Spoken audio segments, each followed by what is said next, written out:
এদেরকে আপনি বলবেন যে ঝগড়া বিবাদ করে না, বলে না আমরা তো সংশোধনকারী, আমরা তো মাতব্বর, আমরা তো সালিশ বিচার করি বেড়া।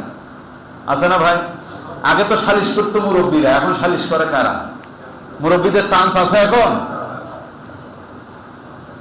প্রিয় ভাই, এখন মুনাফিকদের যে চরিত্র, পরের আয়াতে গিয়ে আল্লাহ বলছেন ওয়াইযা লাকুল্লাযীনা আমানু ক্বালু আমান্না ওয়াইযা খালাউ ইলা শায়াতিনহিম ক্বালু ইন্না মাআকুম ইন্নামা নাহনু মুস্তাহজিউন।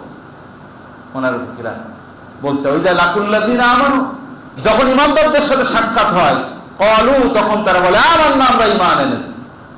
আমি তো তোমার দলের লোক, কি মনে করো দোস্ত, আমি তোমার দলের লোক।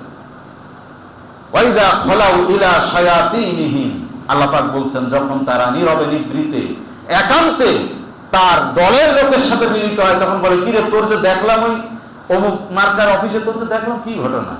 বলে না, ইন্না মাআকুম, নিশ্চয় আমি তোমাদের সাথে আছি, ইন্নামা নাহনু মুস্তাহজিউন, ওদের সাথে একটু ঠাট্টা করতে গেছিলাম।